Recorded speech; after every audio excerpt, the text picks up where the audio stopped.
Rational expressions. Simplifying complex fractions. Simplifying complex fractions. First, let's talk about what a complex fraction is.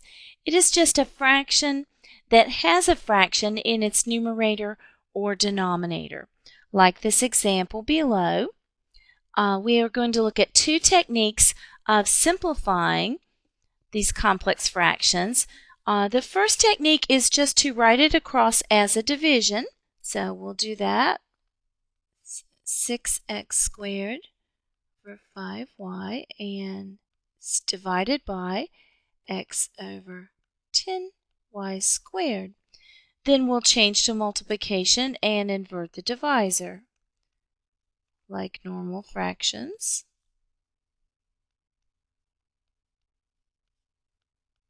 Now we can simplify on our diagonals. On this diagonal we can divide out an x, so I'll take 1x off. On this diagonal we can divide by 5. 5 into 5 goes 1 time, and into 10 will go 2, and this y can take off one of the y's. Now we'll put it back together, and across the numerator we have 6 times 2 is 12, 1x and 1y. And across the denominator, everything has divided out. So we just have 1. Simplifies to 12xy. This technique is nice when you just have monomials in the denominators of these minor fractions. It's not so good when you have plus or minus in between on those. We're going to do the other method on the same problem. And for this method, you find the LCD for all the denominators. So for 5y and 10y squared, we want to find the LCD. And for the numbers, the 5 would go into 10, so we're going to be able to use a 10. And for the variables, we have to take the one with the most. So a 10y squared is our LCD. You multiply by it on the top and on the bottom. That way you're really multiplying by a 1, which is always okay. And then we'll clean up. So on the top portion, we'll divide out the 5. 5 will go into 10 2 times, and we can divide out the y. And now we'll multiply across. So we have 2 times 6 is 12. We have a y and an x squared. We'll just go in alphabetical order. Across the denominators, the 10 goes out and the y squared goes out. So we have left an x. And then we would just need to simplify. And we can take an x off here, which would give us 12xy. Would only leave 1 in the denominator, which we don't have to show. We'll look at another example where the second method is a little easier to use than the first.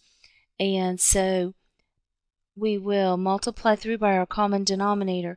It is going to be an x. That's the only denominator we have. So our LCD is x. We'll do it on the numerator and also on the denominator. And I'm going to go ahead and do it by each piece rather than having to distribute. And then we'll clean up. So the x will go out, leaves me 2x minus 1. And down here, the x will cancel, leaves a 2.